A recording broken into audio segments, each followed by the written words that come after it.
नमस्कार दोस्तों तो आज আমি সৰস্বতী পূজাৰ কাম কৰিলো মানে ইয়া এটা মন্দিৰটো বনালো মানে ধুনীয়া আছে টিং পাতেৰে ঘিৰি ইফালে খৰিও কাটিলো মানে খৰিটো আমি কাটা নাই খৰিটো বেলেগকে কাটিছে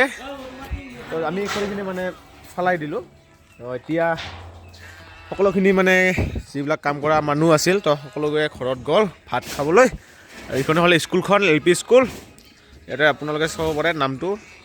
10 নং খাৰবজা প্ৰাথমিক বিদ্যালয় পোষ্ট অফিচ খকৰপুৰ জিলা বঙাইগাঁও অসম ষ্টেট 1948 ইমান তাৰিখে মানে এইখন স্কুল ইয়াতে মানে অৱস্থিত হৈছিল মানে বনোৱা হৈছিল তো আজি প্ৰায় বহুত বছৰ হ'ল 60 বছৰ কিমান পাৰ কৰিল খান স্কুল আপোনাৰ কেলকুলেটাৰ মাৰি চাৰি এইটো হ'ল আমাৰ সেক্ৰেটাৰী হালাত একদম বেয়া পুৰা কালা কালা ওতে বীজ ওলাইছে ওতে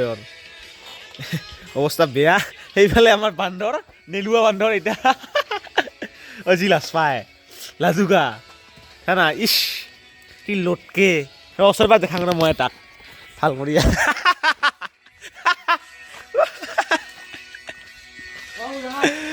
ই লাজ পায়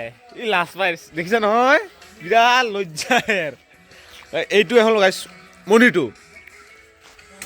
ধুনীয়াকৈ বনালোঁ তো তাতে অলপমান মাটি দিব লাগিব মানে ঢিপটো বনাব লাগিব যিটো মূৰ্তিটো থাকিব তাতে তো তাতে মানে ঢিপটো বনাব লাগিব ধুনীয়াকৈ আৰু সেইফালে হ'ব আমাৰ খিচাৰীৰ মানে কিটচেনটো সেইফালে হ'ব খিচাৰী কিটচেন ইয়াতে এটা ধুনীয়াকৈ এটা পেণ্ডেল দিয়া হ'ব কাৰণ ইয়াতে নাম দিয়া হ'ব তো নাম কীৰ্তন দিয়া হ'ব ইয়াতে এটা এনেকৈ ওপৰেদি এটা পেণ্ডেল দিয়া হ'ব এইফালে আমাৰ ভাতিজা ডাঙৰ ভাতিজা এতিয়া আমি থালি হেৰি উঠাব যাম মানে অহাকালি অন্নপ্ৰসন্ন আছে এটা ঘৰত দায়িত্বটো আমাকে দিছে আমাৰ গাঁৱত মানে এনেকুৱাই আৰু মানে ইয়াৰ তাৰ অমুকৰ এনেকৈ থালি হেৰিবিলাক তোলা হয় তো তাকে আমি আনিব গৈ আছোঁ এতিয়া ইও যাব লগত সেই দুজনো যাব লগত তাৰইফালে আমাৰ টিং দুইখন অভাৰ হৈছিল অভাৰ টিং দুখন আমি ঘৰত নি থ'ম এই দুজনে দাঙিছে আমাৰ ছেক্ৰেটাৰীকে দাঙিব দিছোঁ ছোট ছেক্ৰেটাৰীতো ডাঙৰৰ কথা শুনিব লাগে তো আমি ডাঙৰ তাৰ গৈ কথা শুনিছে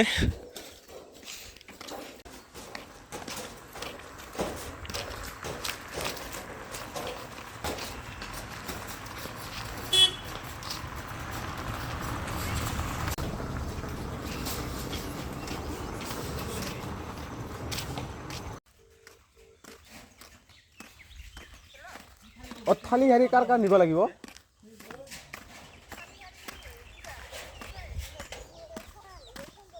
নহয় এইফালে ওপৰৰ এইফালে কেইটা কাৰ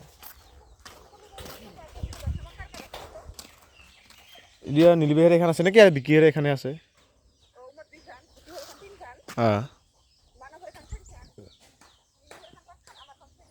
দে এইডাল হ'ল মছলাৰ গছ দালচিনি বুলি কয় যে এই চালটাটো যে দে গৰম মছলাত বিৰাট বাচনা আমি প্ৰথমতে আমি ফাৰ্ষ্ট টাইম এইটো ঘৰত যাম ইয়াৰ এই ঘৰটোত মানে আছে এখন থালি তো এইটো ঘৰত আমি যাম আমি চাৰিজনে যায়া চাং দে না নেদে দোস্ত আমি ফাইনেলি আহি পালোঁ ইহঁতৰ ঘৰত আমাৰ একদম লোকেল গেট ক'ত আছে দে হেৰা ভিডিঅ'তে আধুৰা হ'ল সেইখন আনচাকচেছফুল ইহঁতৰ ঘৰত নাই বেলেগ এঘৰত আছে আমি কাম নিদে ইমান দূৰ কাই খোজ কাঢ়ে এখন আছে চাৰিখন হ'ল তাও যোগ কয় লাগে এখন এতিয়া আমি এইটো ঘৰত যাম এই হালধীয়া ৰঙৰ ঘৰটোত ইহঁতৰ ঘৰত আছে মই গম পাওঁ ইয়াতে পাম ইয়াতে ৰং গিছিল আৰু লিখাই দিছে ইয়াতে চাওক ইয়েক্স BSF এইটো ৰং গৈছিল আকৌ লিখি দিছে লাল গাড়ী আছে গাজিমাৰ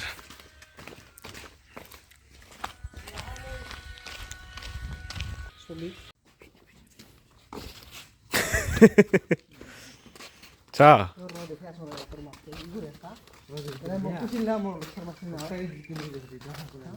দোস্ত আমাৰ এটা মিছন ছাকচেছ হ'ল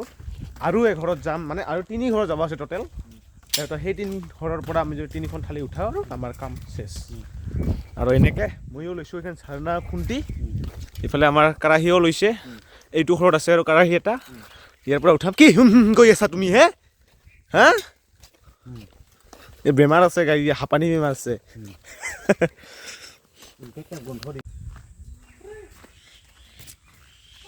নেকি মানুহ ক'তো ক'ত গ'ল তোৰ মাদাৰ এইটো পালোঁ ইহঁতৰ পৰা মানুহ নাই তথাপি লৈ আহিলোঁ আমি এইখন নামা মাতিছ তই ক'ত ল'বা খুজিছ তই ল'বা খুজিছ ক'ত থালিখন খাব পাৰিবি ক'ত খাব নাপাৰবি এইটো ঘৰতে অন্নপ্ৰসন্ন আছে গাইছ এইটো ঘৰ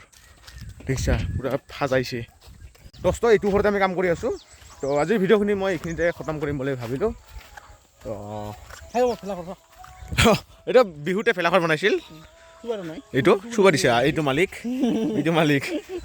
এইটো ইমান ঘৰ আছে কি ধুনীয়া ঘৰ নীলা গ্ৰীণ অক্সিজেন দিয়ে এই ঘৰটো আজিৰ ভিডিঅ'খিনি এইখিনিতে খতম ভাল লাগিলে বেষ্টটো ফ'ল' কৰি দিবি